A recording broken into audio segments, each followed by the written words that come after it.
So that's how I've kind of learned about David and what he was doing. But I'm very physiognomist, so when I look at you, you know, I'm kind of analyzing people, body language, you know. So, and I've always had a feeling that he's a cheeky bastard. Me having the armband. At Norwich. At Norwich. This is when everything changed. And that was the same problem I had with some players. When you do things in my back, this is when, now me and you, now we're going to start having problem. He called the police. No. So he called the police and we were throwing fireworks. When my missus was there too. And then I said to Brad, listen, now we got to bounce, we got to leave, because, and then we hear the police coming. They're giving me a going in. Wow, you let the Neil team Adams down. is doing Yeah. this.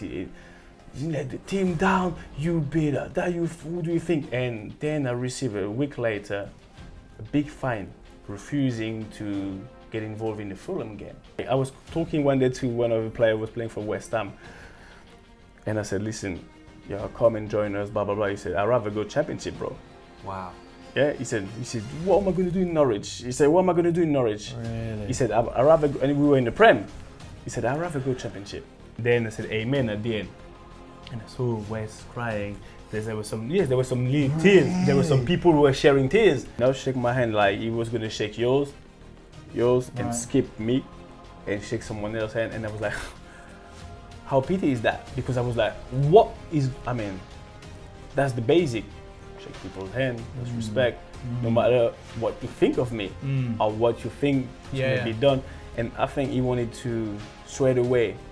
He came in, he wanted to put his mark, but he did it the wrong way, because people tend to forget a lot in football, and you know, so you know what, on the ball City, and I see you later, and I dropped the mic and I left.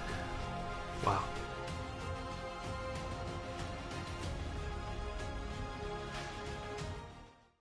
Hello and a warm welcome to the TNC podcast. Norwich City may have been relegated, but fear not, we won't be dampening the mood anymore. We thought we'd find one former Norwich City player that has a good spirit, a good heart, and will definitely cheer you up. None other than a former Norwich City player of the season and a man who has felt promotions at the Canaries, Seb Bassong. Seb, how are you? Good to see you, buddy. Yeah. And thanks for driving so far, because... It's not that far. Well, you say that, but... Well, I used to do that a lot when I was playing in Norwich. But no, North London ain't that far from Norwich. If I was living south, it would have been a different story. But I love that, though. You can learn something off Seb, Chris, because I live in a place called Great Yarmouth, which is half an hour from here. Yeah. Getting him to drive half an hour, I don't want to drive to Great Yarmouth. Impossible. But the Bass has made the most effort out of any guest. Yep. I think he's driven the furthest. Yep. And I think he's going to give us some juicy stories as well. So, could be a good one. It would be a good one. That's the reason I'm here. Look, we always start with our guests. We like to go back to the start of one's career. Born in France, was football always the career choice? Did you have your heart set on that, or was it just something that came later? No, not really. Like, at the start, I wasn't really fussed about football. Playing football was only the best way for me to be out there, because my dad was really strict, and he still is. And so it was school, home, because in the neighborhood where we were living in, that was a bit rough. So my dad didn't want us to just like humbling around. So football became my escape. So I started playing football, and then it turned out that I was a pretty good player. So one thing led to another, got me into it, and then I started playing. Yeah, so amazing. That was it. I love the fact that it wasn't maybe as serious as some, because some people they kick a ball at 5, 6 and they're like, this is what I want to do. It sounds like you were a bit more, I get a relaxed manner about you. I think you're quite a relaxed, laid back chap. It just happened. Yeah, it happened, but obviously some stuff triggered it. Like I got three bigger brother. Okay. So the thing is, my bigger brother, they didn't really believe in me. So that's what triggered me a little bit, because therefore one day I was just watching a football game with them, and I asked them like, guys, what's the point to play football if you don't play, I don't know, at the top? But I was really naive, I was young, and one of them just turned out, looked at me, he said, what are you talking about? He said, "You'd be lucky if you only make it." Like, and then he slapped me, bah, like that. He said, "You fool," or something like that. But in a way, that triggered me because in my head I thought, like, you know what? Okay, you think I can't do it? I wasn't really into. I was just asking a simple question. Yeah, yeah. And then that triggered me because with my siblings, I have 3 bigger brother, 1 little sister and little brother. So I was right in the middle, and I didn't really exist at the time. So that triggered me. I was like, okay, I'll show you. So from that day, it started becoming a little bit more real for me. Okay, and then it turned out that I was pretty good at it. So then the rest is another story. So you were at Metz, is that how you pronounce it? Metz for 3 years, nearly 80 appearances, and then the move comes to England. Newcastle United come calling. That doesn't seem like a common, from France to England, you don't see too many players sort of making that hop nowadays. What did Newcastle see in you that made them spend decent money to bring you over? The thing that you got to know, I went from Metz to Newcastle. I made a trial. I was on trial first. I see. I was playing for France under 21, right? And I played the Toulon tournament. Then my agent called me and said, "You know what? I think my friend, she's a Newcastle manager, like kind of like you." He said, "Who's that?" He said, "Kevin Keegan." I said, "Oh, cool." I was overexcited. He said, "Yeah." And then my agent couldn't say it properly. He was like, "Yeah, but he's not sure about if you would adapt to the English football." You know, he was mumbling. I said, "Listen, spit it out. He wants me to come on trial." And he was like, "Yeah." So, because bear in mind, when you under 21 French guy, you play for the national team, you kind of feeling yourself a little bit. Okay. You know, like, so your agent coming and tell you, "Listen, would you accept to go on a trial?" It doesn't look good. It doesn't look good for you. Like, out of ego, you could say, "No way, I don't do no trial." Yeah. So that's why he couldn't say it. It was like going round and round and round. And I said, "So he wants me to come on trial?" And he said, "Yeah." Surely I didn't see him, but he would be like that. What is he gonna say? And I said, "Yeah, no worries." He said, "Yeah, for real?" I said, "Yeah, as long as my club, Metz, because I was still under contract with Metz, allowed me to go, I'll go." It was like, oh, it was a relief. So that's how I went to Newcastle on trial, and literally a trial. And I was overconfident going on a trial. I knew what I was about. And for the story, a week before my agent told me about Kevin Keegan like fancying me, I watched the movie Goal. Yeah, I was going to mention that. Huge club, mate. But like I watched that a week before. So when I had the call, I said, "Nah, this is the sign. I'm going no matter what." I said, "I'm going." Like, yes, try a month trial, 2 days. So I stayed 10 days. And yeah, that's how then I trained well, really well. Then this is when I met Chris Hutton for the first time. So the first time he was the one giving me a one-on-one session because I thought I was going to train with the team, but I find myself being out in the cold enough, never been in England before. Oh, first time in England? First time ever. Wow. I had never traveled in my life. Wow. I was a proper boy from Paris. Yeah. And then there, I came in the summer for like summer, but it was raining, windy. I had a t-shirt and I was like, where the hell am I? So then I find myself on the training ground, big training ground, but me and Chris, and he's throwing me ball in the air, making me those headers and all that. Yeah. I was like, what? Who's that? So I passed that session. Yeah. And he validated me. Then the next day I trained with them, trained well, ended up the week by a friendly game against Doncaster.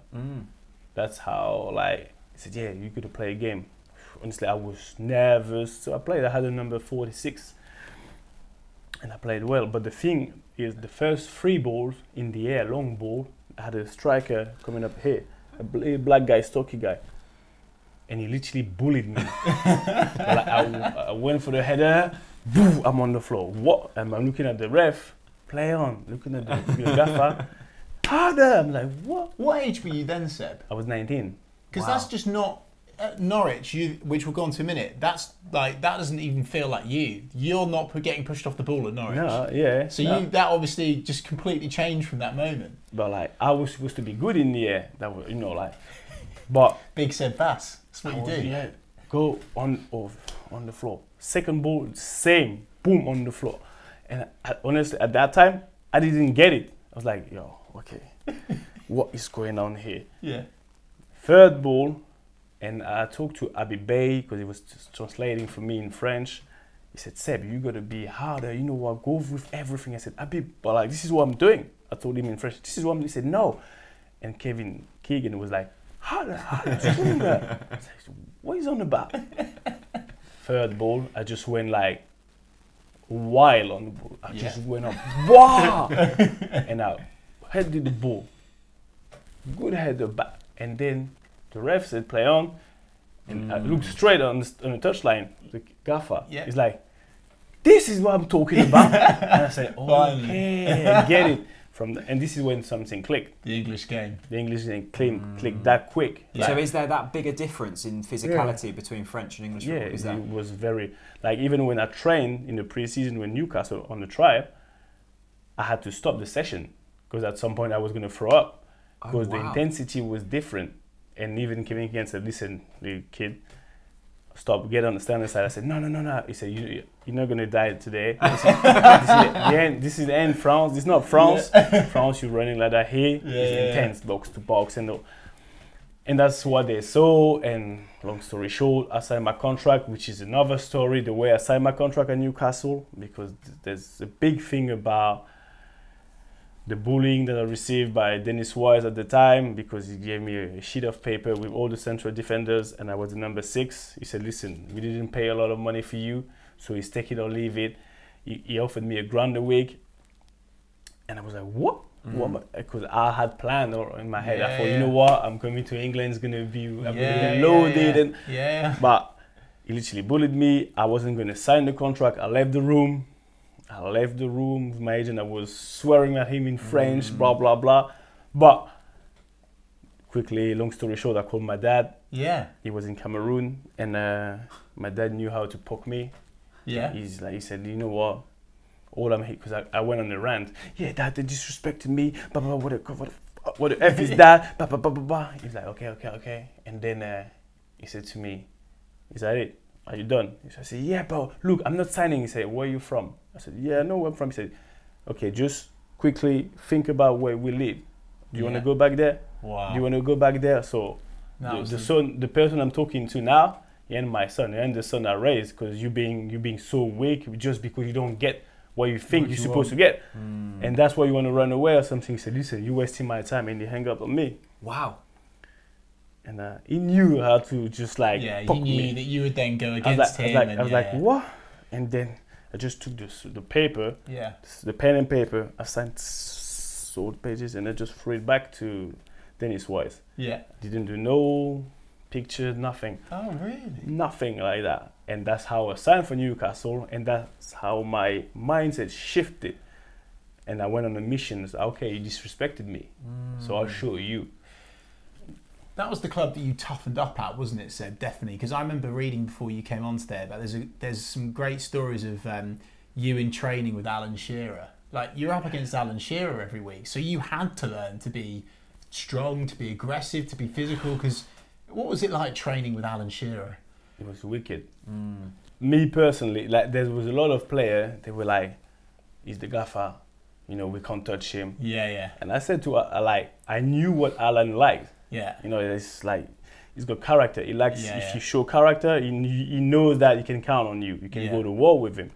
So I said to him one day, I said, boss, listen, now you want to train with us, but this is my pitch, so now you're under my roof. And then he's like, okay, mate, let's go, come on. And he was giving me elbow and stuff. So I had to give him back. Boom, everything. And this is when Alan and myself, we just like really, something clicked. He was like, yeah, I like that. So, yeah, that was good to train with him because he wasn't giving you a sniff. Yeah. But so did I. When you mentioned there about your dad phoning to get that contract signed, was that trying to sort of humble you a bit? Do you think you had a bit of an ego at the early stages of your career? Yeah, of course, I had a massive ego. Yeah. Like, but if you what, a warranted ego, or do you think that was? But if you want to, for me, see, like the biggest player, the best player, you gotta have an ego. They all got an ego. If you, without an ego, you don't do nothing. Like then it's up to you, and it's up to your surrounding to really managing that ego. Use that, yeah. But without ego, you don't achieve nothing, because the ego, it's not. It depends how you use it. Sometimes my ego has been playing against me. Cool, fair enough. But most of the time, my ego, my rage, my anger made me go even beyond what I expected to go. So, yeah. And I think that's a principle or an idea that people associate to too much negativity. When you look at the biggest player, what they've achieved, if they got no ego, they wouldn't be the biggest player. Every player will make a difference in a team. You need an ego. That's why you need a manager who is able to, who knows how to manage those ego. That's why you see the difference between a very good manager and an average one, because you don't. It's not about technical thing. It's about, okay, how can I manage those people? When you put a lot of good players together, you know that the ego level is going to go up. So are you able to manage that? And yes, I had an ego, obviously. Newcastle was the first English team, then comes Spurs. Yeah. And this feels big. This Big is money big. paid. Yeah. When was the first moment you realised that Spurs wanted you? And what was going through your head at that point? The first moment is when we do play them with Newcastle. And Harry stopped me after the game. Harry Redknapp? Yeah, Harry stopped me after the game, give me praises and stuff. Was it out of his car window? Not that one, not that one. And then when Alan came to see me, he said, Harry went to see Alan. He said, listen, there's a couple of players in your team that I fancy. And who do you reckon should be the one I go to? Like, not according to their performances, but you see them every single day. And Alan said, Seb. Alan said, Seb. And Alan came and he told me, listen, Seb, yeah, they're on you. And as soon as this is when I realized, and then other clubs started coming, and then the whole game started with all the big clubs and all that. And yeah, that was, this is when I realized for real that, okay, it's happening. It's happening. It's good. To get that, for Alan Shearer to say, yeah, you should be going in for Seb, that's mad. Like, one of England's greatest ever players, is saying, yeah, Harry Redknapp, you're the man to sign. That's mad for you, because for me, was that just normal? Normal. I mean, was it? I don't look at Alan as in, I know he's a legend. Yeah. And trust me, I felt it when the first game at Newcastle, when he took charge of the whole stadium was Alan's stadium. So the aura, I know who he is, but I've always made the difference. Okay, like, I wouldn't worship him. Yeah. I don't worship nobody. So I just like, okay, yeah, that's cool. Thanks. And he does things for me, and I have to give him back things. That's how it works. If he wouldn't have done that if I hadn't done anything for him.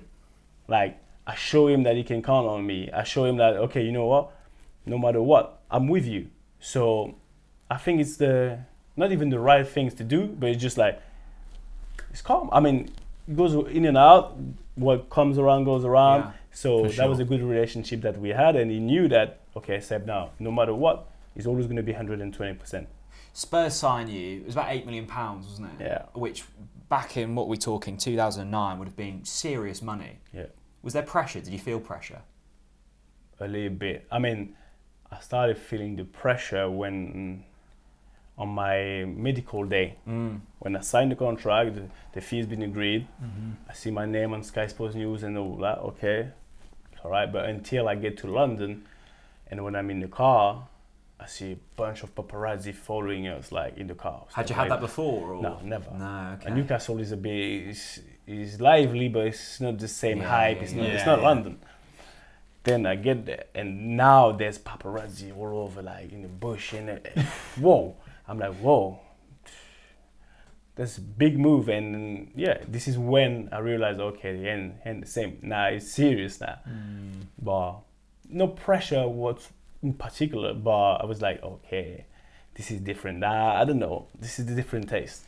I've spoken to a few Tottenham fans. When I've told a few friends that you're coming on today, I said, what are your memories of Seb? And they all had good, happy memories of you. Would you look back at your time at Tottenham in a good light? Yeah. Like, Tottenham is people, like, I've spent more time, many years, like more years in Norwich than at Spurs. But people, obviously they remember me from Norwich for what I've done, blah, blah, blah. But they most remember me from Spurs, because at Spurs I've left my mark for real. Yeah. In a different occasion.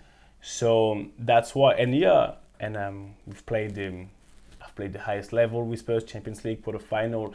So scored their first Champions League goal, didn't you? That's what I was gonna say. Wow. So did you know that? Yeah, there you go. Didn't know. The first ever Champions League goal, and I was part of the team who got them in the Champions League. Yeah. So whatever you do, you're still in their heart, in their history. So that's why, and I'm like, yeah, Spurs is one of the highlights of my career. Absolutely. Because we've done so much with such an amazing team. When I say amazing, was like amazing team with Ballon d'Or player Luka Modric, and so yeah, Spurs even now. I live in North London, so it's just like it's home. Yeah, it's home. You spoke to John Ruddy, didn't you? I did. Going into this, and I Big John. I recalled when we signed you from Tottenham, and I was like, wow, this feels like the first big player we've probably signed in my lifetime. We've had times in the Championship and League One, and now we're going in for someone who's played Champions League football. Yeah. And I think John thought that was a similar statement from the dressing room, didn't he? Yeah, so I'll read this to you, Seb. So big John Ruddy. I always reach out to people to say, you know, what do you think? And sometimes they give you some banter, but John, this is a big message from John. And he says, hi mate, I'm all good, thank you very much. Firstly, I'd say Seb was, in my opinion, a misunderstood person. He had this way about him that made you think he might have been pissed off, but he was a good guy and I've got a lot of time for him. I remember when Chris Hughton brought Seb in, and it was a signing that everyone thought was a sign of better things to come. And I have to say that first season he was immense, solid and reliable. That's good from your goalkeeper, isn't it? He improved us unquestionably. The biggest memory I have was when he came back from Watford when Alex got the job. He was like a man possessed. Nothing was going to stand in his way, and he was a massive reason we got over the line that season, which we will talk about in just a minute. I remember being asked by people if it was a good idea for Seb to come back, and I said yes. I think that was the consensus for all of the players, that he would get us over the line 100%. Big John Ruddy. Yeah, it's nice from him. Yeah? Yeah, nice. Good relationship with John? Yeah, like John was maybe one of the only player that, as you said, who could understand where I was coming from. Because, like, and you can tell John is a professional. Yeah, he is. He's professional, but he's kind of even like, okay, although he's a goalkeeper and he can see things, because goalkeeper, they can see everything. Yeah. So they got a way to analyze things in a different way. But as he said, I was misunderstood, because as I've always felt I was exposed to way much bigger thing than most of the players in Norwich. So at the end of the day, I know what it takes to win. I know what it takes to reach the highest level. So, but when you come in a team, like when they haven't experienced that, and you want to feed them with that, obviously you're gonna be misunderstood. Because my demand, I was very demanding. And at some point, it created friction. And that's why I think he said I was misunderstood, and I was very hungry. Because that's the thing, Seb, and I guess that leads us on to the bit when you join Norwich City from Tottenham. Obviously, you go for a loan with Wolves, but we won't talk about them. You join Norwich, and we want to ask you about that, Seb, because you've done this up. Newcastle, huge club. Tottenham, big move, money, pressure, hype, speculation, paparazzi, everything. And then you come to Norwich. What was that like? Because that is a step down. It hurts me to say, but it is. But then at the same time, you had to, as you say, inject this mentality that we're, I guess, too used to being nice little old Norwich, and then you come in saying, I'm Champions League Seb Bassong. That must have been a bit of a difficult transition for you. To be fair, I didn't see that as a step down. Good man, good answer. No, I didn't see that as a step down. I used to call that a step aside. Okay.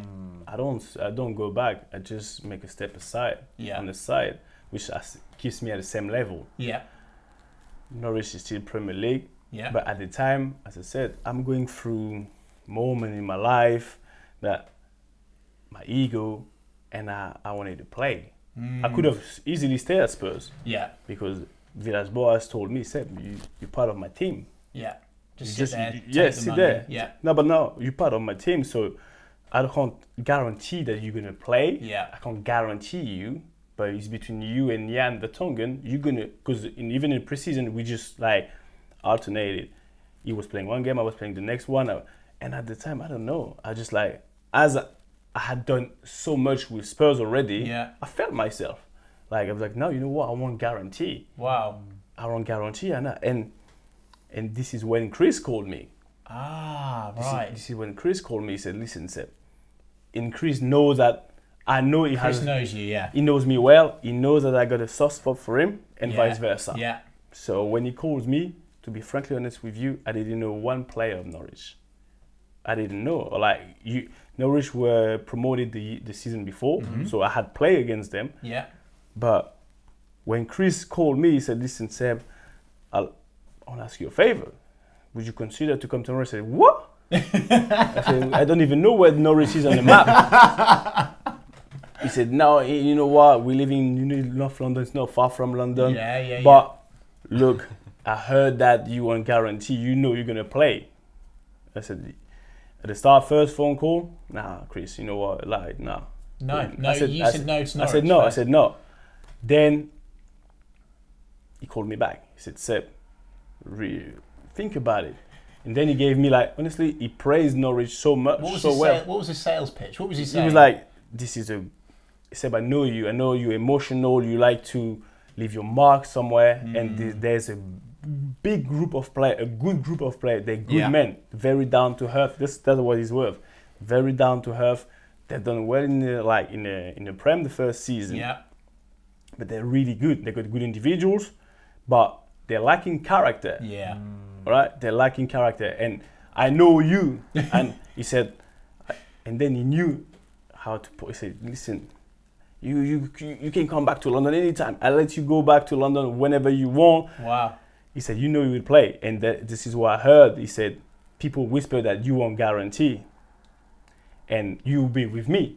So Chris said, you're in. 100%. You're in. He said, you'll be in.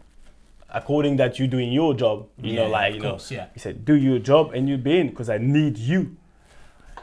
Then I hang up. I talk to my missus. It's like, listen, Chris is playing on my feelings and stuff. And she says, Norwich, what? And then I said, okay. And then I went online. Yeah. Checked the squad. Yeah. Checked the squad, the names, the nationalities, and all that. Check. And then some stuff came back to me, like I played against Horty, the way we were wrestling. And I said, okay. Yeah. So I said, I don't know. And sometimes I take decisions just like, I said, okay, I'm in. I called back Chris. I said, I'm in. He said, are you sure? I said, take your time. I said, no, Chris, I'm in. Because if you give me more time, I'm going to say no. Someone else is going to come. And I come for you because this is how I really operate on personality. Because I know money. He said, money-wise, I didn't even speak money. I said, listen, if you know my wages, all I'm asking you is to match my wages. Yeah. And I was on. Good, yeah. But I said, that's the only thing. I'm not asking you for more. Yeah. I said, match my wages, and I'm in. He said, cool. So then I came, and so I look at the squad, look at where Norwich was on the map, And for me, it was like, okay, cool. But I came for me, that was a new challenge. And I Yeah. love to prove people wrong. Yeah. So people thought, wow, Big Seb is going to Norwich. Yeah. They're like, what is he doing? So that put me in a position where I like to be, like underdog. And thinking like, okay, he can't do it. Going back to my brother when I was young. Yeah. Telling me now you can't do it. I said, I can't do it. All right then. Boom. And then the rest, So I had to deliver. Seb, I'm really glad you mentioned that, because I was about to say the stories from your brothers to not necessarily worshipping Alan, it's felt as if your success has maybe come from you having a bit of a chip on your shoulder. Have you felt that? What do you mean by having a chip on my shoulder? Like you constantly want to prove someone wrong. Oh yeah. Yeah, you like that? I love that. And that's a part of my personality. And doing what I do today, it makes even more sense to me. But back in the days, I was always wondering, Seb, what do you need? You always need a challenge to get the best out of you. Because if you put me in a very comfortable situation, as laid back as I am, I might fall asleep. And that was my biggest challenge. When I had no competition, I had no one to compare myself to, no one or nothing. It's just like, it became boring for me. It was clear that the reason you joined Norwich was Chris Hughton, and that's lovely to hear. There's been so many nice stories about Chris over the years. That first season at Norwich City was memorable. You were sublime. You won Player of the Season. Norwich City survived. You must be thinking at this stage, wow, like it's all going well. I'm playing well. My teammates are playing well. I remember that season in the Premier League. We hardly conceded goals. I think we went on a massive unbeaten run. 10 games, our wasn't it? highest 10 ever games? Premier League Yeah. finish, I think, since the First Division went to the Premier League. And you were a big impact on that. I remember we'd always been a team that conceded loads of goals, especially under Paul Lambert, who'd been here before. How were you feeling in that first season? You must have been feeling good. Yeah, it was when I came, like for me that was very different. Norwich, like in London, so I had to concentrate, I had to focus, I had nothing else to do in Norwich. But I remember I was looking through the window at 9, there was no one on the street, and I was like, okay, so in a way that was really good, because for me it was like, okay, Seb, you got no distraction, you have to really leave your mark. So the way I started the season, obviously Chris gave me a boost of confidence, and I came and I kind of assessed the team, what we were doing, the way we were training. Like, okay, that's cool. I mean, like, there's one thing to play against them, because no disrespect, but the first season when you come up, that's what I call the lucky season. Yeah. Nobody knows you. Yeah. Okay. Nobody knows you. You can play whatever football you want to play. And I think that's what tricked a lot of Norwich fans, like with Paul Lambert in the Prem. But like, that's your first season. Nobody knows you. But the hardest bit is to confirm the second and third season. So I knew that I was coming in the second season of Norwich in the Prem. So I was like, no. And Chris, I know Chris' style, and I had meetings with him. I said, okay. So I came, and I was like, okay, now it's going to be good. It's going to be good because like I see where the strengths are, and I see where the weaknesses are.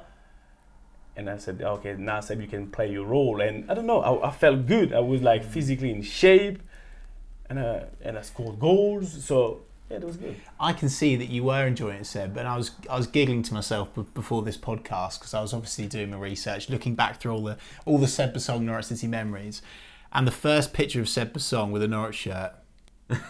He's blatantly just gone, yeah, Chris told me to be here, right? But then you look at you, the Player of the Season trophy, and it's the grin that we all love, right? So it's very evident to see just from that, Seb, you almost went on this journey of who the hell are Norwich to actually I'm at home now, and you were playing your best stuff at that point. When you won Player of the Season, you get presented with that award. That must have just been such a nice moment and feeling for you. That was one of my best, because of all the doubts, the doubters, and the doubt that I have. I was like, okay, when I came, I was a bit, as you said, I wasn't smiling at all.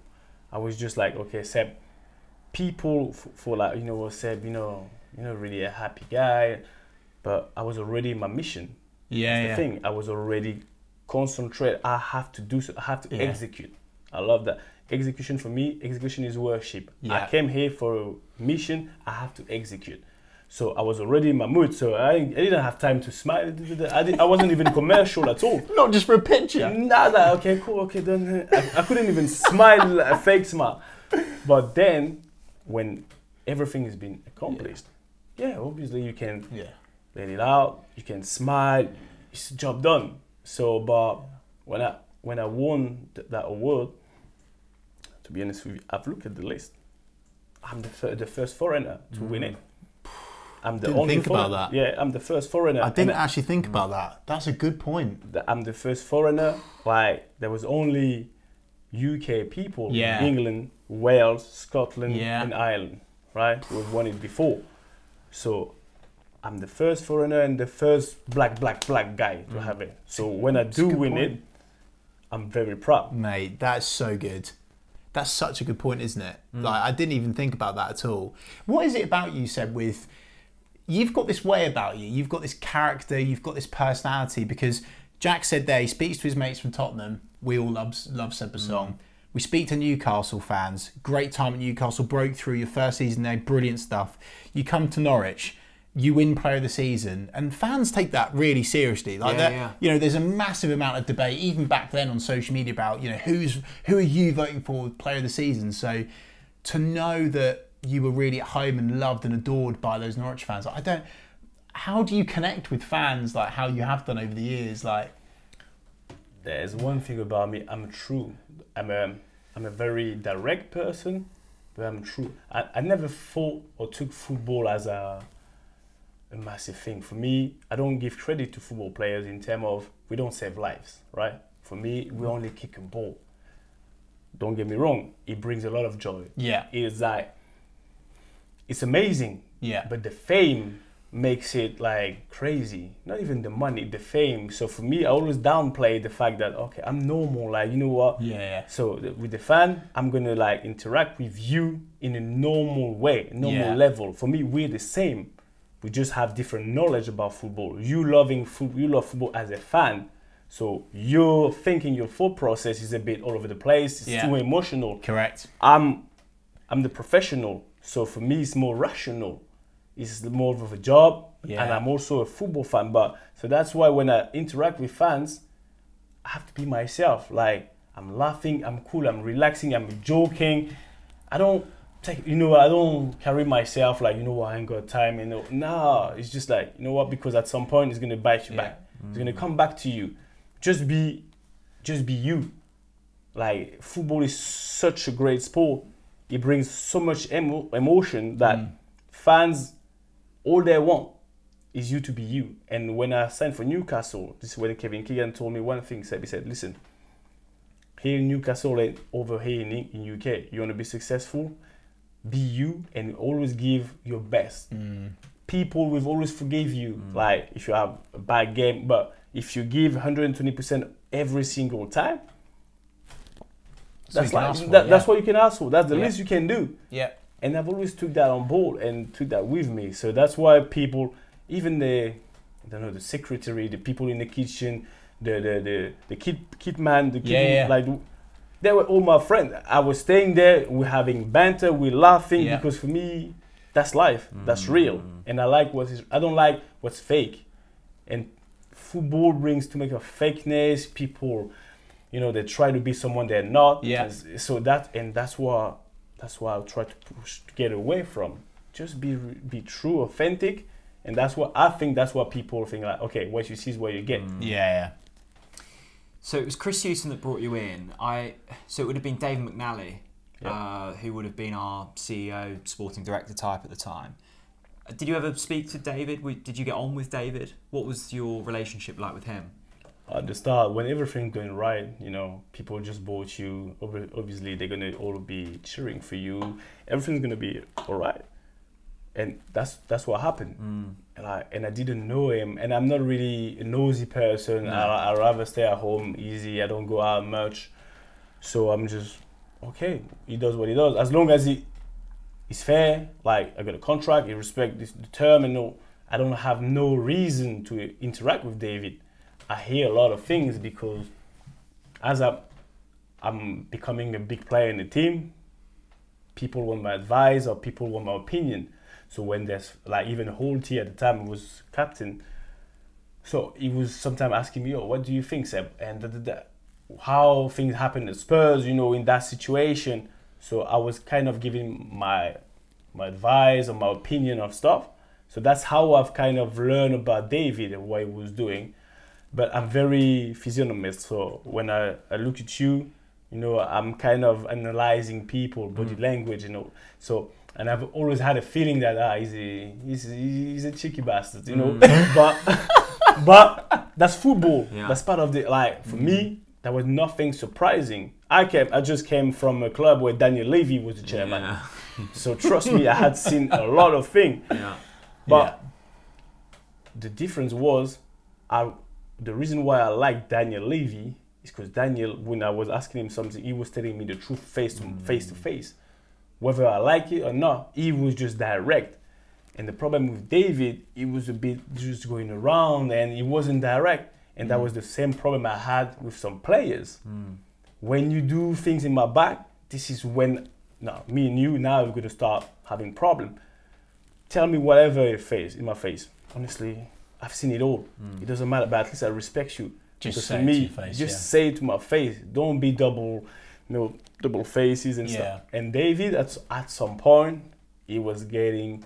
This is when it started becoming a bit shady. Yeah. It's interesting you mentioned there when everything was going well and going good. People are, of course, they're going to be nice to you. Did you not feel necessarily supported when maybe in that second season when Norwich was starting to struggle a little bit more? We weren't at the right end of the table. Your personal performances might not be to the standard they were in previous seasons. Is that where you felt let down by certain individuals? When I start, you gotta second season. This is when you gotta. You're captain now at this point as well. Yeah, that's what I was gonna say. Yeah, you gotta put things back in perspective. Holty he left. Holty is a talisman. He's captain. Like there's no negotiable. I've had the season that I had. I know my character. I know I've been captain before, and I've been offered a handband. Because the thing is, everybody thought and expected Russell to be captain because he was the vice captain when Holty was there. Yeah. And in a club and a city like Norwich, in an institution like Norwich, he just could. He goes without saying. But in the manager's mind, it's different. When I do get asked, Seb, do you want it? Hell yeah, I want it. Because this is part of who I am. Yeah. But this is when things started going sideways. When people with the other players, with maybe some of the players, but not most of them. But within the board, within people up there, they didn't understand that Chris did that. A club captain, which was Russell, a club captain, Seb, a team captain. But Chris, I said to Chris, listen, you gotta just go either way. And but you're gonna do this, you're gonna do that. And I'm the one wearing the armband, but for the stuff around the club, they got to involve Russell. Then so this is when things start. But from that point, you talk about support, getting support. The biggest thing, the biggest turning point in my career is that me having the armband at Norwich. This is when everything changed, because from that point, I'm not in my shirts being taken out from the shop. Yeah, my shares has been taken out from the shop. I wasn't in the program no more. I haven't been in the program for 3 years. Why? Match day program. And bear in mind, when I was scoring goals the first season, I was everywhere. Yeah. I must say everywhere. Any advert, they could say because I was dancing. I mean, you and Kai Kamari, Yeah, I was doing, every advert, if there was an appearance to be done, they needed me. Yeah. I was going to, cool. I'm the famous player at the moment, and I'm playing well. We know the drill, we know the game. Second season, I'm captain. And things started going really bad for the team. not bad, but not as expected. Yeah. And I've been asked, Seb, yeah, you got. I said to the people, I can't be like Superman. I'm a central defender. You can't be Holty though either, Seb. Yeah, And that's the problem. that's the problem. Holty, bona fide club legend, absolutely adored by supporters. And I'm not saying that that's a negative for you, but it's like, how do you go about? You can't be Holty, but everyone expects you to be like I'm him, not right? a Holty. I'm not a striker. Yeah, Holty yeah. scored goals. Holty's been through all the stages with Yeah, Norwich, yeah. like growing up. I come in the Prem, Yeah. and I'm a Prem guy. Champions League, yeah. So this is a different feel. This is a different product. I bring something different to the table. But as a leadership, yes, I know I'm a leader. I'm a born leader. But so I think the transition was difficult for the fan. Yeah. But even the fan, they were good. But within the club, and people started creating a bit of beef between me and Ross because of that. We kind of So there was no beef between you and Russ? No, there was no beef. But like, he wasn't particularly happy about the way things were done. Right, But okay. nothing against me. Yeah. So I knew that, for me, I knew that Russell was a big part of the club. Yeah, yeah. So we just like go together, hand to hand. I don't, all I want is win. Yeah, exactly. All I want is the team to perform. And then things go wrong. I start getting some grief, I become a bit of a scapegoat. No problem. Until that, I take responsibility. You can't be, for me, when you take responsibility, I'm the captain. So if we win, I'm the first on the line and I'm, showtime, I'm cool, I'm happy, my ego's getting struck. Yeah, right? yeah. But if things go wrong, you also got to be the first on the line. Yeah. That's what I call taking ownership and taking responsibility. So you can't only be the captain and the In the good times. In the good times. So the thing go wrong on the pitch, I'm the first one in the press conference. I don't care. Honestly, I go and I stand up, say, listen, throw it at me. And I defend my team and I protect my dressing room because for me, that's my core value. Yeah. But at some point, when I start, I don't do nothing anymore at the club. Do you think you were too honest, Seb? Yeah. Because I think I could imagine the boards and people higher at Norwich would have gone, oof, Seb's going to tell the truth about the shit that's going down here.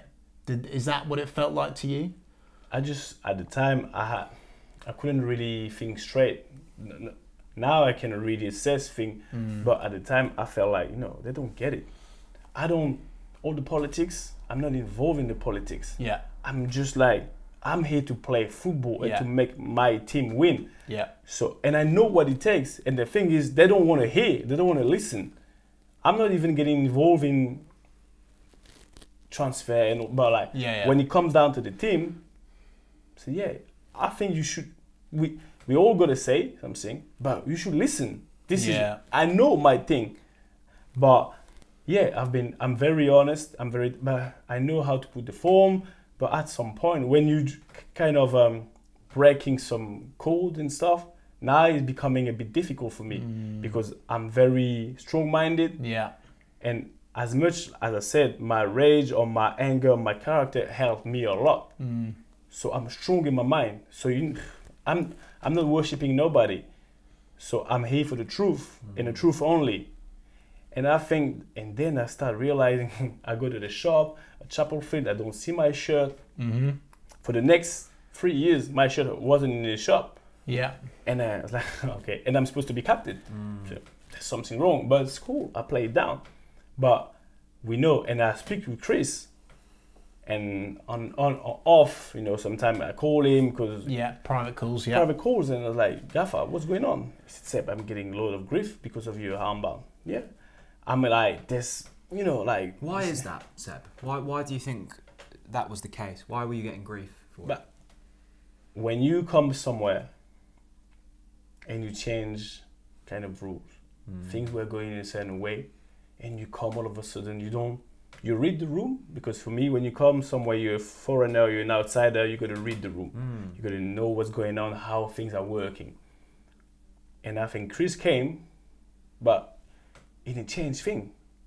but people weren't ready for him to change things because they were used to the lumber type. Like you guys, Norwich were maybe League 2, League 1. Yeah, League 1 championship. They were championship, and they were working their way up. So what would you change? But this is the difference. Chris felt it. You needed a change. We needed to at that point go next level. Next level if you wanted to stay there. But it's difficult when you come and you don't have that much support and you try to change things without being very understood by people. Even the fans, if they don't get no explanation, they're never going to understand why we need to go that way. And that's why I never blame the fans in any club. It's the way you handle things up there. You send a message. Do you think the mentality at the top of Norwich City was wrong even when you were there? Because people are asking the same questions now. Why can't we stay in the Premier League? Do you think it's a mentality issue that they don't want to change? They don't want to become a Premier League outfit? I wouldn't say they don't want. They're just like, it's funny because my last episode on Seb's SMS is called one of my episodes was the blind spot. If you're not looking for your blind spot, you're never going to be able to improve. Nobody knows everything. In terms of Norwich, they've reached a certain level, which is good. But then you got to assess yourself, self-assessment. Okay, what do we really need to stay up there? And it's the same for a player. You can sign your pro contract, but signing is easy. But staying up there, it's another story. And I reckon that Norwich at some point, they didn't have the good self-assessment. They were reluctant to change. I call Norwich being between Prem and the Championship. They're too good for the Championship, but they're not good enough for the Prem.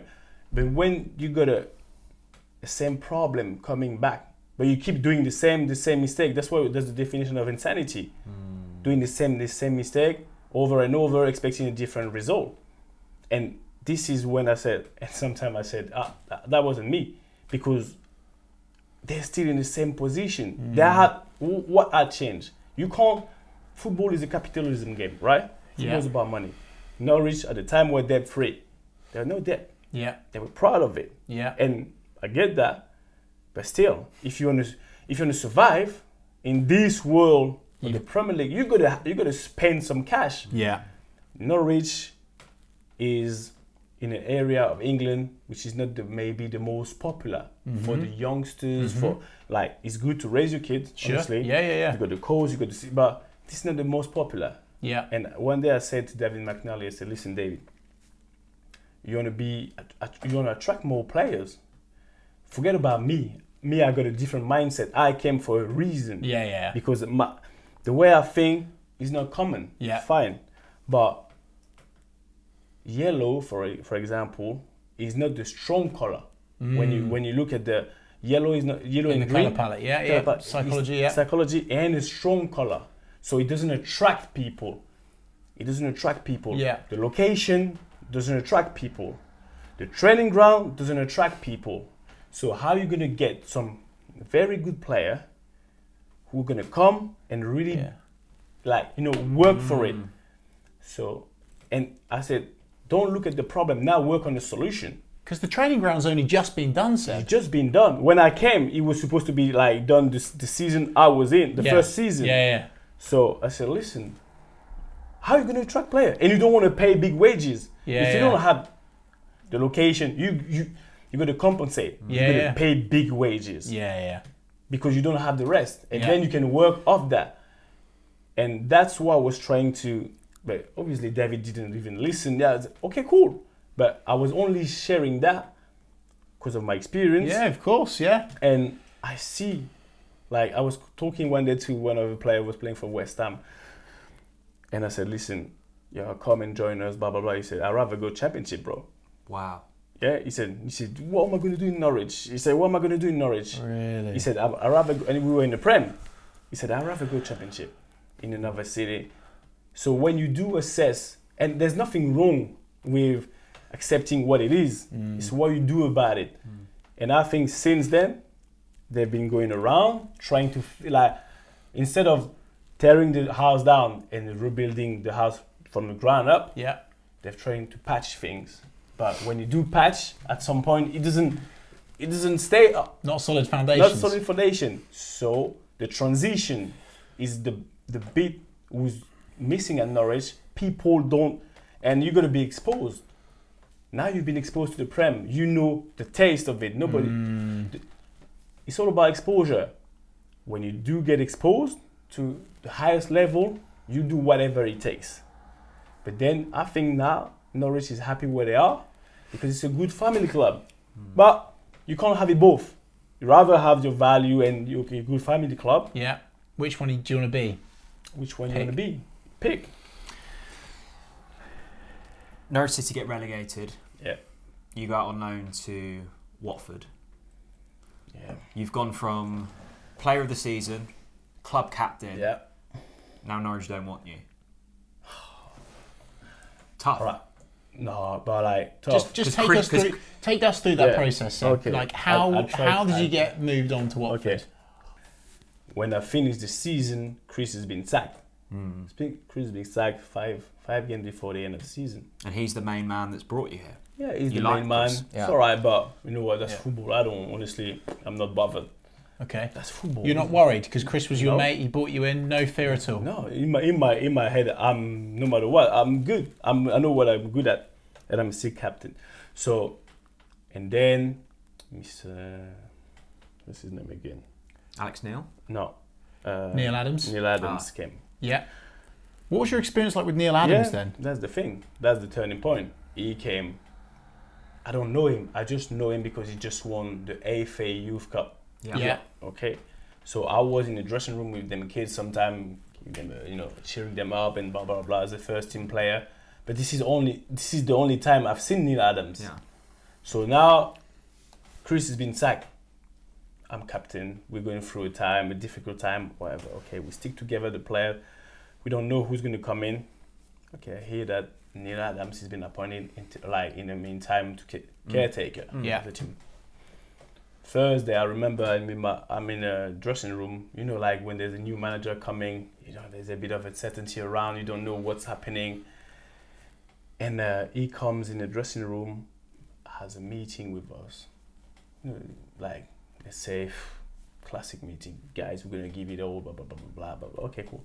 But I'm gonna call up some players, some main players, key players in my office just to have a feel about what's going on. But, all right. And he leaves, goes in his office. We're gonna just before training, and people come and say, "Man, yo, Skip, what's happening? So what's going on? So, yo, Skip. What?" I said, "I don't know." Come on, you do know you don't want to share the secret. No, I don't know. The thing is, he doesn't call me in his office. He calls everyone else, John, stuff like that. He doesn't call me. Right. All right. What do you want me to do? I'm not going to go in. You haven't called me. I go along. Okay, I get along. Things go. He doesn't call me. We train, and that was the first week he came. That was the turning point. A crazy week. Because then he goes into the paper. There's some quote. Yeah, I need to change this. I need to change my captain. Blah blah blah. I don't read the press. That thing in the press, Seb, to interrupt you there, mate. I remember seeing that because he publicly called you out. He basically said Seb needs to prove himself as a first team player. But you're the captain, so how did that make you feel? Like? And I remember the week leading to a Fulham game. We're just like, I don't know what's going on. I don't get called. People come and see me, and the thing is, in the dressing room, people know that he didn't call me. So that creates a little bit of what's going on here? What's going on here? Okay, what's wrong with him with Seb? And I said to people, I don't even know him. So he doesn't call me. Come to the game, I see the team.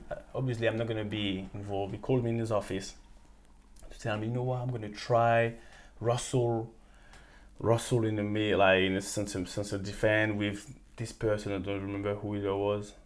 And I was out of the team. What do you want me to say? I don't say nothing. I say, okay, cool. So, but the week goes along. There's a lot of press thing released when I receive bare articles, but when I've been called out. So what am I supposed to do? Pressure. Come to the game, Fulham game, right? And we go to the walk. And bear in mind, he hasn't spoken to me. I'm the captain. People are like, oh, Caps, keep. Oh, I'm like, wow. I'm all over the place. We go to the game. We go to the walk on a Saturday morning. And I just like talked to his assistant, the Naizad Villa. No, I don't even know. Mixed risk. I don't remember his name. I said, listen, I want you to talk to the gaffer, please. Because I'm a man. I talk. Yeah. Let's have a conversation. Yeah, let's have a conversation. He said, he's not coming at the walk. Say, what do you want me to say? I said, listen, this is a very important game for the team.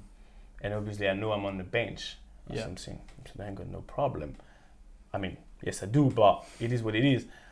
But I don't feel being on the squad.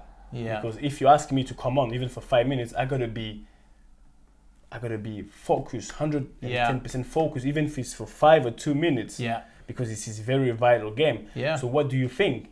Because I'd rather you to put Ryan, I said, because Beno was gonna be out of the squad, put Ryan on the bench because there's a few tiny chance that I come on. And I'm having a discussion, right? Literally, on my kid's life. And then, no, Seb, you're the captain, you're the leader, you're the main player, blah, blah, blah. We need you, we need your presence. And I said to him, you know what? Fair enough. I'll do it. Okay, cool. I just wanted to exchange. Yeah. Fair enough. Cool. Come to the team meeting. Team's out. Boom, boom, boom. I know I'm not. I look at the subs and I'm not in. I'm not in the subs. I'm like, oh. Okay. I don't really understand what's going on. Yeah.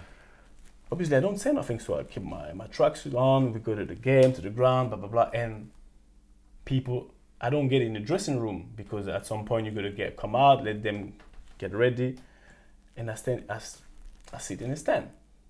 People see me in the stand. Yeah. We lose the game, right? Press conference come. First question was Bassong was in the stand to Neil Adams, and most of the press conference was about me. I don't say nothing, and we had agreed to after the game, because we had a couple of days, that was before Easter, that I could go back to Paris. Okay. Go back to Paris. Everybody was going to be... just to go on holiday sort of thing. Yeah, a couple of days for the weekend. And he was... I don't know why he did that. He wanted us to all go on the bus and release us further in for the fans to see us go all getting in the bus togetherness and all that kind of thing.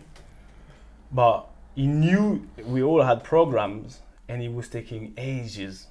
He was just talking there after the press conference. He was giving me the look and so I went on in the bus. I said to the guys, listen guys, I gotta go. I got my Eurostar. Well, and you were in London anyway. I was in London. I said, guys, I gotta go. Yeah.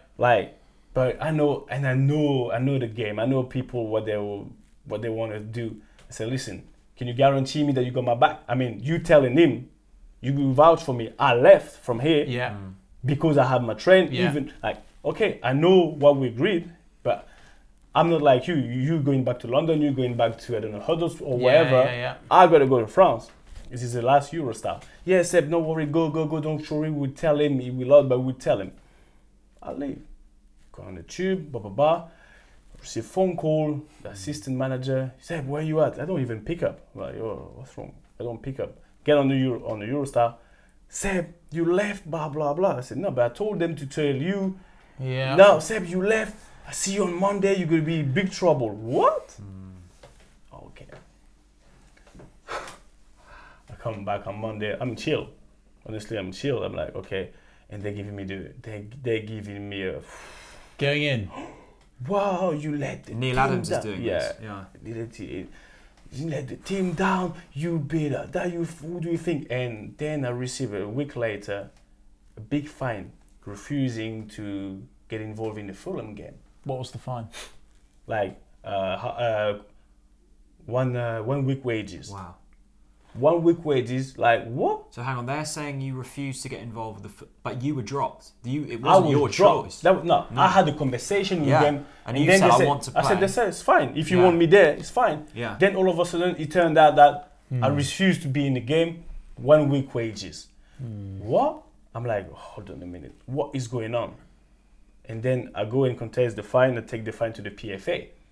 Oh, And wow. I didn't want to do that because in that period of time, I received 3 fines, 3 times 3 weeks wages, week wages. We played Man U. Obviously, the next game we play Man U at home. Yeah. I'm not in the squad, and I live in Trouse, which is I know. It's 3 minutes from the ground. So in the meantime, I went home after the dinner. I went home and I came back to the game, like even an hour before, and I was in the stand in the player lounge. I received a fine saying, "Oh, I wasn't attending the game." I said, "What are you talking about? I was at the game." "No, you got a week wages, another week wages, and stuff like that." I was like, "What is going on?" And another one for the Liverpool game, the same. "You weren't there." I said, "What? 3 weeks wages in a likes of 3 weeks. Yeah. Every week I receive a fine." I'm like, so what did you do then? Then I take the fine to the PFA. Yeah. And I didn't want to do that. I'm like, but guys, you expect me to pay that. And this is when, between me and the players, at some point you start getting, guys, nah. I've always covered you. I've like, when you were doing your madness, blah, blah, blah, I'm the captain. So it goes without saying. Right, okay. But you knew, I told you. And he knew. But I don't know what was being said in behind. You don't think people had your back? No. They didn't have my, and I told them. Yeah. In the dressing room, I said, "Listen, you didn't have my back." But then, to flip that, Seb, we've read that message from Big John Ruddy, and you go to Watford, and I think most Norwich fans at that point are thinking, well, this is game over for Seb Bassong. He's never going to play for Norwich again. But then you come back, but then John is saying, "You're great. We all wanted you back." So I don't understand. Nah. Before I leave, like when I come back like the season finished, we'd get relegated, right? I go on holiday with all those fines and blah blah blah. Cool. And I come back pre-season, I don't have no locker. Yeah. I've been stripped off of my squad number. I don't have number 5 no more. My clothes are on the floor. Right? My clothes, literally my kit is on the floor. I don't have no locker, nothing. First day back, I've been told we'll go to the manager office. Nalin Adams is the manager, right? He's been appointed manager. Yeah. He come and talk to me, said, "Listen, you can leave. I don't need you. I'm gonna get so many centre half in the blah blah blah. I don't need you." Blah, blah, blah. Okay. Hang on. Seb, no. I don't get this, Seb. Because what Norwich see is nice Neil that won the FA Youth Cup. That's everyone's best friend. Yeah. But then that seems like a completely different person. Like, this is human nature. Like, he was nice with other people, but with me, at that time, he said, "Yeah, what I saw of you last season was enough for me." But all those stories that I just told you, and I'm like, no, there's a big, I don't know what. I didn't do nothing wrong. You know, when we said earlier, you've sometimes felt misunderstood. Did you feel misunderstood with Neil Adams? Yeah, and I asked him, like, "Listen, what did I do wrong to you?" Because and this is when I realized that's things being said behind my back. People just like, I don't even know, they're creating stories. But I stood strong. And then I said to him, he said, "You can leave. I'm not going to take you on a tour, on a pre-season. You're going to stay." From that point, I wasn't like, I was training by myself. Or sometimes we were under 16 or something with kids. And I've lasted the whole summer. I wasn't even allowed in the dressing room from captain. But so then I'm like, and I said to Neil Adams, "Listen, I don't even know you. You need me more than I need you." But the thing, and then what that must have caused. Yeah, but we played Chelsea in the last 5 games for the previous season. Yeah, I'm in my house at Trouse, and my dad was there, and he said to me, "Seb, can I ask you something?" I said, "Yeah, Dad, go." He said, "Tomorrow you're off." I said, "Yeah, I want you to go to the training ground and sit down, knock on the manager's door, sit down with him and talk it through." I said, "Dad, I can't do that there. You know that." He said, "Yes, you can. Just do it." He said, "You can. You're stronger, and I want you to show them that you're bigger than that." Okay. I said, "Listen, next day I go to the dressing, knock on his door. Yeah. Oh, Seb, how are you? Blah blah blah. Sit down. We were playing Chelsea." I said, "Listen, Gaffer, you know what? I don't even know what's going on, but he said to me, no, you know, the thing in the press, I didn't say it, blah, blah, blah. Cool. I'm not about that. I'm just about the next 2-3 games, because I forget about everything happened to me or whatever. I just want you to be able to put the best team and like to give it the best. And this is where I'm coming. Like no ego, nothing. I mean, like I'm like there for the team. I don't know you. You've done. It's no problem. But this is me coming to you. Oh, I'm so happy. So you know what, Seb? I've been disappointed by players. I got fooled. A lot of things being said. And then, true story. He comes and say, tell me who to play in the starting 11. I said, never. I'm never going to do that.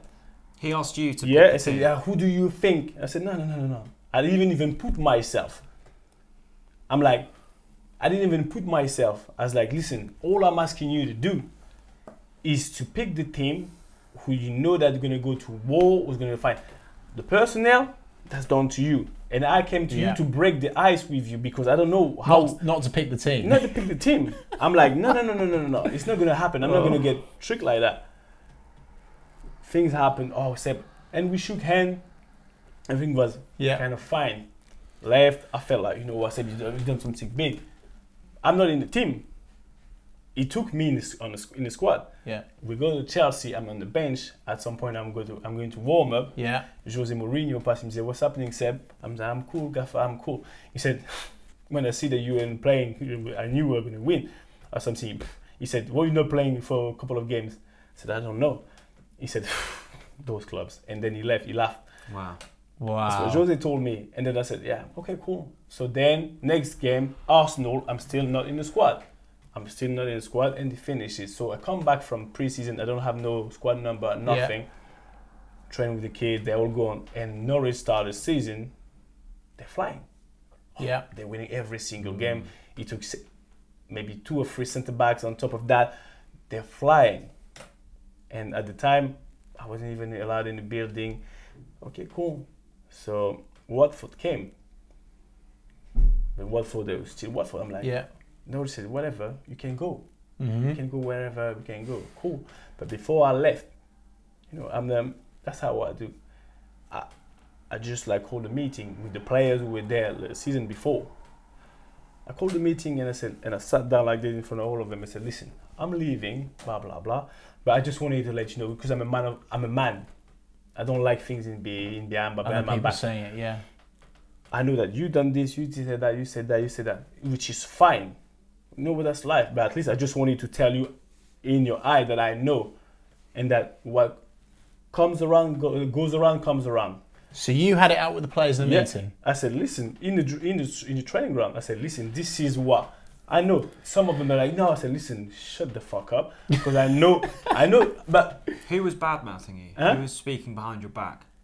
I'm not gonna say name. No, but you knew of it. I knew of it because even David told me. Right.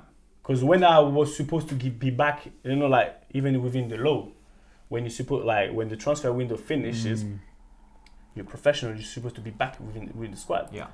So we had, with my agent and David, the board, everyone, Neil Adams, agreed that if Seb doesn't go away, he has to be reintegrated.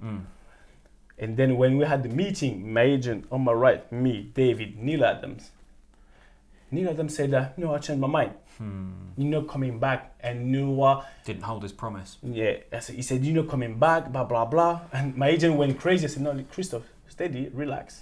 And I said to David, David, you know the word. David, that's how we want to go. And then Neil Adams said, even the players, they don't want you back, and blah, blah, blah. I said, okay, cool. And I said to Neil Adams, remember what you're saying.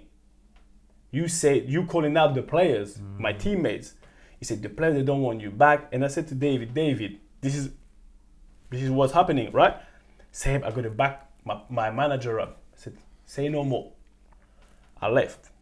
My agent was crazy, was fuming. I left. And this is when I called the meeting with the players. Yeah. I went to Watford. I said, listen, now you're happy. You're winning games. Yeah. You're winning. Fair enough. And I don't wish you anything less than that. Yeah, of course. But make sure it carries on like that. I'm leaving, but I'm telling you now, you're all slagging me off. But one day, You will come back and kiss my ass. That's what I said. And that's what happened. And that's what happened, because when I came back, I wanted to stay at Watford. We were playing, we were winning games, we were top of the league. I was back in London, happy days. Then I get a call, said you're going to come back. Yeah, but no, we're trying to extend my loan. There's a manager who doesn't want me at Norwich, and you want me to come back? What for? No, you got to come back. David's calling me. No. We try everything with Watford to stay. No working. Come back in Norwich for, I haven't heard about nobody for 10 days. I was at home. I didn't know what to do. Yeah. Bear in mind, it's winter. Then I realized that Alex Neil's got appointed. I don't know who Alex is. Yeah. And he called a meeting with me. That was one of the funniest meetings ever. He's a Scottish guy with an accent. I didn't understand. I feel like you and Alex, but he was an angry man, angry Scottish guy. So I feel like you've got a bit of that in you as well. You know, that anger. Yeah. So it's fine. He was trying to be intimidating. Yeah. Like short man syndrome. Alex, if you listen to me, a lot of love for you. And he said to me, you know what? I don't care about what happened. In the past, I've heard a lot of things about you. He said, I gotta be honest, I heard a lot of things, but I don't even know what to believe and what not to. He said, I know how human people are. Yeah. But he said, there's a big mess. I said, there's a big mess. He said, your name carry a lot of weight. He said, but I want my best player. He said, and you're the best. He said, you're my best player, so you put me back? He said, no. He said to me, are you up for the challenge? I said, what challenge? He said, I want you back. But if you don't give me nothing, blah, blah, blah, he's like, start threatening me, otherwise I break your balls and stuff like that. And that made me laugh, because he thought I was, and then I shook his hand, and he shook his hand firmly, strongly. We shook hand. I said, listen, I was honestly like that. So, yeah, are you done? Yeah, it's cool. All right. I said, it doesn't do nothing to me, because at the time I didn't know if I was able to do it or not. And this is when I had my first support in terms of outside support to go through that period. Because for me, I couldn't even play with players who stabbed me in the back, because that's out of my core value. I can't see people every single day. So I was thinking, how am I going to do? But the thing is, Alex is telling me, Seb, for at least a week or something, you're not going to be allowed in the building. I said, we're in January. What are we doing? I was coming at training at 4 or 5 o'clock by myself when it was dark. I was like, no. I was happy at Watford, and you bringing me back. So, long story short, one day come and see me. They lost the game. Yeah. They lost the game against Sheffield, I think, at home. And he come and see me and tell me, Seb, you ready? I said, ready for what? He said, no, I need you back now. It's okay. I need you back in the dressing room. First in the dressing room. I said, cool. Okay, come back in the dressing room. Don't say a word. Right. I don't say a word. Yeah. I just speak with the youngsters a bit, Alex, but I don't say a word. And I said to Alex, Neil, I said, listen, there's one thing. You want me back, but for the next 6 months, I don't give no interview. Yeah. No interview, nothing. I come and do my job and I leave. Yeah. He said, fair enough, whatever you need to do. Yeah. Then comes Birmingham. We lost. He said, Seb, are you in? I said, what? Are you ready to do it? He said, what? I need you to start now. He said, no. Look at me in the eye. Tell me that you can overcome everything that happened. And I need the biggest Seb ever. Because Norwich were 12th in this step. I was like, you know what? Let's go. But the thing is, as soon as I give my word, I'm a man of my word. I said, let's go. I said, okay, cool. He shook my hand. And then in the dressing room, he said, guys, from now on, whoever doesn't perform is going to lose his shirt. The shirt, don't think that you're irreplaceable. Yeah. The one who doesn't perform is going to lose his shirt, and someone else is going to put it on. Birmingham withdrew, and I never left the team until the playoffs. And that's, but as John said, I was possessed. I was possessed because now, back to the start of the podcast, I had one of the biggest challenge ever in front of me. And I just wanted to show people that what I told you was going to happen. I remember that period when, because as you say, we started really well under Neil Adams. He gets sacked. We were 12th, 13th, really struggling, shipping goals, can't score. You come back into the mix and we're going, what Seb Bassong are we getting here? Are we getting the player of the season winner? Yeah. Or are we getting the one that was clearly misunderstood under Neil Adams, etc.? And I don't think people quite knew. We knew the player you were. And then from that half of the season, different team. You were unbelievable. So did you feel like you had, in Alex Neil, someone that had your back? Or were you just wanting to prove people wrong? A bit of both. Yeah. Because I came back and I've been assigned a new number. I didn't have no number. So I had number 30 from my number 5. Yeah. And now I have a number 30. And then Alex, what I liked about Alex is his passion. Yeah. Alex wasn't giving, like, it wasn't about being soft. It was about efficiency. It was about, it has to get done. We have to execute. And that's what I liked about him. I was like, okay, we connected. Because I saw in his eye, it was like, he had that passion, and people thought I was aggressive, but I was passionate, which is totally different thing. What John said, misunderstood. I was passionate. Alex was passionate. So and I told him one day, I said, boss, people think I'm aggressive. I'm a cool guy, but I'm very passionate and I want to win at all costs. And that's how we understood each other. And then, yes, I had my challenge, my personal challenge. Said, can you overcome that? I never thought that I could. So then I had help from the outside, and I did. And then I know you're going to start talking about maybe Wembley and stuff like that. Yeah, but Wembley was the. So come on then, let's talk about Wembley. We have to talk about Wembley. And you've said already, Seb, that you will win at all costs. And we're so blessed to have had many former players on this podcast, haven't we? And there's one story that always gets shared in different ways. And it's, of course, because you're a man of faith, proudly so, rightly so. And Declan Rudd shared it, John Ruddy shared it. You're in the changing rooms before Wembley. Why? Why did you do what you did? And for the people, what did you do, if they've not heard the story? I'm in the dressing room. Now we were so good for the previous 6 months. Now it's like we could have gone up straight away, but we kind of missed it against Middlesbrough. Against Middlesbrough, we lost. That was like, we were unbeaten for a big period, and then we lost at home against Borough. So that led us to the playoffs. Obviously, you got the Ipswich semi-final. How easy was that, by the way? No, go on. How easy was that? Like, it was a good game because it was a derby. Yeah. But for me, it wasn't that. I was only focused on the final. I wanted to go up, so I knew Ipswich or whoever, just whatever really, whoever was going to come in our way, we were going to sweep them up. Yeah. So this is what we did, but that was a good battle because good atmosphere, 2 legs. Then comes the final. Big game is big player. That's my mentality. Okay. Big game is big player, and now you start to get. I like to leave my mark. And I know that throughout the previous 6 months, I played with Ross, so I'm sure about. And he's a skipper. He's got the armband and all that, but he knows that we're kind of 2 skippers in the team. But I don't. Which is, you got many different leaders in the team. Yeah, of course, yeah. But I'm also very vocal.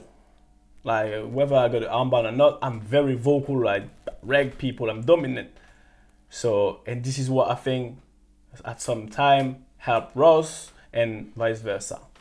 So we were feeding from each other, and I had my guy in front of me, Bradley Johnson, my forever soldier. I knew that with Brad, we could go anywhere. Like, even before game, we didn't even talk much. We just hit chest and his chest and fist bump like that, and we look at each other and say to Brad, let's get it done. He said, yeah, bro, let's get it done. That was it. I knew. So then comes Wembley, and I'm like, I'm trying to remember everything I've been through for the last year, all the emotional ups and downs and the hard work people didn't see. That's what I call the unseen work. Alex does his speech. we get it ready, big dressing room. Okay, cool. Alex does his speech, and I kind of wait to see if Russell's going to speak, because Russell skipped. And for the last 6 months, I told you I didn't speak. Yeah. I was only doing my job well, but on purpose, no word coming out of my mouth. Yeah. And then I said to Russell, "No, Russ, you're going to say something." He said, "No, let's go." I said, "Okay, give me a minute." I said, "Okay." Then he said, "Yeah, cool." And Russ told me that I knew you were going to say something. And then I said, "Everyone's going to go out." I said, "Hold on a minute. Everybody gather up. I had thought about what can I do? Which word's going to come out of my mouth? So you didn't even know what you were going to say. Like, you just did it in the moment. I was like, which word? Am I going for this? Am I going for that? And I thought, like, you know what, Seb, when it's too planned, it's not authentic. And I'm big on authenticity. So I said, gather up. And Alex trusted me. Like, you know, that's how manager, like big players, do whatever. Like, okay. I said, gather up. Yeah, I'm in the huddle. I'm in the huddle. We know huddle like that. Yeah. And I'm like, I come down like this. Oh, hang on, I need to get And I have a little second and I say, listen, guys, you know what? I'll tell you something. Whatever happened, like during the last 6 months, honestly, we're all here together as a family. And you know, we wash the dirty laundry in the family. There's a lot of things that happen towards me. Yeah. I said, you know, I go tell you, it's fine. I don't hold no grudges, right? And then I said, I just wanted you to know, because now it's a big moment. Yeah. Like we can't miss that. Yeah. We worked so hard for that. So for any one of you who had double thought or something, I just wanted to make it clear. I don't hold no grudges, right? And because you know who I'm talking about, but we are one accord. Yeah. We're a family. So let me do this. And then I said, hold on a minute, let me do a little prayer. Okay. And then I start praying. Yeah. Heavenly Father, blah, blah. Okay, cool. I did a little prayer. And you could feel that people were like, woo. And then I said, listen. And then I said, amen at the end.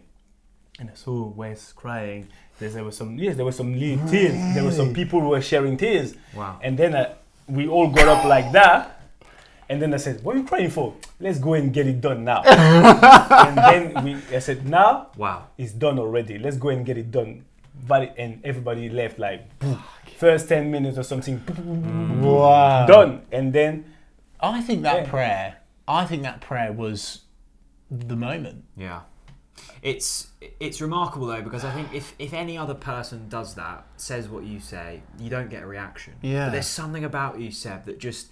I remember John sitting here, John Ruddy, you know what he's like, big, fairly emotionless, professional.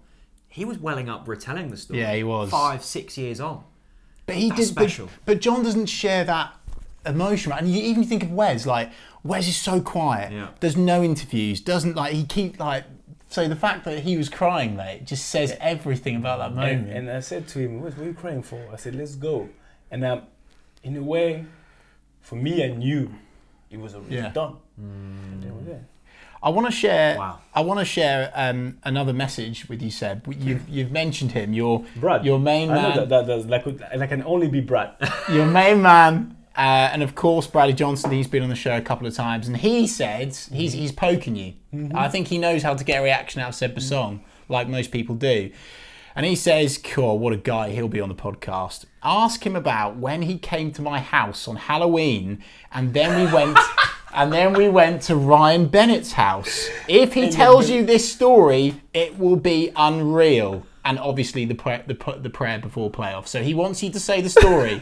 So come on, Halloween, let's go. All right, Brad's my guy. So we understand each other. We had the same kind of humor. And there's Halloween. And I said, Brad, we gotta do something. There's something like. He said, what do you want to do? I said, let's buy some mask and all that kind of outfit. And do you know where Elliot Bennett lives? And we just picked a couple of players' houses. Yeah. So what did you dress up as? I had a mask of Scream. Like a Scream mask. Scream mask, and brother had another one. Yeah. And we had fireworks, a lot of fireworks. And so we go around and we go around people's house and we jump over the fence. We go into the people's garden and we just lie down on the on the grass and we light we just threw all the fireworks by the window, and you see them like, bah! It goes like, dogs start barking, and they go. So is this just round Elliot Bennett's house? Yeah, but Benno like came out. We came out with a hammer or something, and like, who's that? And we were hidden in the bush. Elliot Bennett came out with a hammer. Yeah, and that like, and he was so angry. We did that to Leroy Fair as well. Leroy Fair's house, and he was shitting himself. His dog came out. And he closed the door behind the door and stuff. And we, honestly, that was one of the best moments ever. We were just like, but Benno, if you listen to me, a lot of, he was angry at us. Yeah. Like, he was pissed. Then he called the police. No. So he called the police, and we were throwing fireworks. My missus was there too. And then I said to Brad, listen, now we got to bounce, we got to leave, and then we hear the police coming. As soon as we're leaving, the police is coming to Benno's house. And yeah, that was honestly, that was amazing. Blimey, what a story. And another thing that made Norwich fans laugh, and I'm sure you'll remember, 3 minutes past 7 on the 30th of November 2013. The clean sheet. Seb Bassong, massive 3 points today. We were really solid. Great shift from all the lads. Thanks for the support. #clean shit. How do you want me to know? Talk us through the clean shit. Because that's like, any Norwich fan now, we still say when we get a clean sheet, #clean shit. Yeah? Yeah. Still, to this day. So why did you, was that an accident or did you say it on purpose? No, that was an accident. Autocorrect? Yeah, maybe autocorrect. Since I'm not big on social media. Right. Like, I think it must have been one of the last time I was on social media. I hadn't been on social media maybe for the next 6-7 years or something. Yeah. But at the time when I wrote that, it's like, it's gonna be done. It's gonna be done, and people start reposting or tweeting like, "Yo, Seb, clean shit, ha ha ha ha." And then I look back, I was like, oh. And for me, it wasn't that big. I was like, okay, people understand I'm a foreigner or something. But it started becoming big. And I'm like, okay, yeah, clean shit, even on TV. Yeah, Bassong, clean shit. Clean shit. And honestly, that's it. But yeah, people Seb, give me banter. I feel like there's probably a part 2 of this podcast that needs to be done. There's so much we could speak about. I did just want to quickly touch on though. Promotion, Wembley, amazing. Yeah. Contract comes to a close, and you were here, or Stuart Webber was here for a few months while you were still here. Mm-hmm. I forget that there was that crossover. What was your interaction with Stuart Webber like towards the end of your time at Norwich City? We had one chat. Okay. One chat only in the office, where he told me, he said, you're not going to carry on, we're not going to offer you a new contract, which wasn't surprising for me. And that was it. Right. That was it. To be honest, he didn't even shake my hand. Like, every time he was in the training ground, in and around, he was keeping me and Yusuf Mulumbu, because I was always with Yusuf. But like, he was and He didn't even shake your hand? No, shake my hand. Like, he was going to shake yours, right, and skip me and shake someone else's hand. And I was like, how pity is that? Because I was like, that's the basic. Shake people's hand, that's respect. No matter what you think of me or what you think is going to be done. And I think he wanted to, straight away, he came in, he wanted to put his mark, but he did it the wrong way. Once again, I was like, okay, someone must have told him, I don't even know what again. And that's the only interaction I had. But when I left, I gave him something to feel a bit embarrassed about. You gave him something? I gave the whole club, because like, as I told you, I like to reverse engineer things. Yeah. It's like, you want to come at me? I rather leave with a backflip. Okay. With a backflip, just to show you that no, you can't get to me. So what was your backflip? The same way when I told them, you can't break me down. If my mom and dad can't break me down, no one's going to break me down. Yeah. The same way when they strip me off my number, blah, blah, blah, no. Yeah. Now comes the end of the season dinner. And I don't have no table. I remember I'm supposed to be on a table, free player per table with the sponsors and all that. By one, I don't know. But you're part of the squad still, Seb, right? I'm still part of the squad, but I'm the only one who stands still. Everybody's looking at me like, oh, what is going on? And I feel awkward. Peace. I don't even know what kind of emotion goes through me, but at the time, I'm so angry. I'm like, you know what, now enough is enough. Because bear in mind, the last game of the season, I didn't do the tour, because I was voting for the French. I was going to Wembley to vote. Yeah. So I wasn't there to clap the fan and say bye-bye, because I knew I was leaving. So come the end of the season dinner, and you know how it goes. Captain speaking, Jack Humphreys, the MC, blah, blah, blah. Stuart Webber is there, the first table with Delia, everyone. We just go through the motion. But me, I'm sitting with the waitress and waiter. Yeah. Because I don't have no spot. Mm-hmm. So everybody's looking at me. People are filming about taking the piece. They're trying. I'm not happy. I'm not happy. I think it's a bit of a mockery of you, Seb, because you've won Player of the Season for our football club. And that's where, during that, ceremony, that end of the season dinner, there was John was leaving, Wes I think was leaving. Mm-hmm. There was a couple of players leaving, coming at the end of the contract, and they were like giving praise to them, but not to me. I wasn't even there. My name never been mentioned. With the whole group of players who were leaving, they were paying tribute to them. Ryan Bennett, you've been there. Wes, John, a couple of players. I was just looking at that. Okay, cool. All right.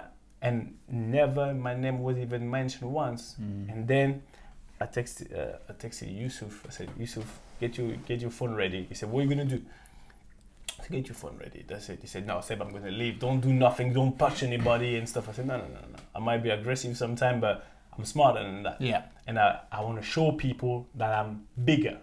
Okay. In every aspect. All of a sudden, Russell is on stage with Jack Humphrey. Yeah. They're talking. I just got up. Like the other blue. I got up and I walked towards the stage. Oh, silence in the room. Silence. I come up and say, yo, what's happening, Russ? What's happening, Jake? Oh, Seb. And Jake is like entertaining. Oh, Seb, Seb Bassong. And I say, Russ, give me that for a second. Take the mic off him. How have I not heard about this? Take the mic off him. Yeah. And I say, hi guys, just in case, this is what I did. I said, hi everybody, just in case you forgot, my name is Seb Bassong. I'm a Norwich player, and as I didn't have the chance to walk for the last game of the season because I was voting, I was doing my citizenship duty. I didn't have the chance to say goodbye, right? Yeah. So here I am, just because people forget very quick in football. This is what I said. People tend to forget very quick in football, but I was the player of the season. Just in case you don't remember, I'm the captain of the team in the club, player of the season. But you see where I'm sitting, so it's all right. I said it's all right, and you know what, Delia, I love you. I said, Delia, I love you. You're like a auntie for me, blah blah blah. You love my wife and stuff. So big respect. I said, Stuart Webber, thanks to you, right? We see each other.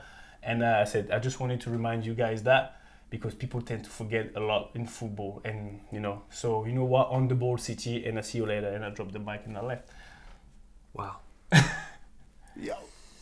And I think on that bombshell. Seb, one more thing, right? Because it didn't end on a good note. This is the first time that you're sharing all of these things with the Norwich fans. But for all the Norwich fans that remember you as Seb Bassong, Player of the Season, Wembley winner, soccer to the camera, have you got a message to the thousands of Norwich fans watching and listening to this around the world? The only message I have for the Norwich fan is keep supporting your team. You've been faithful from day one, and that's what a real fan is about, no matter ups and downs.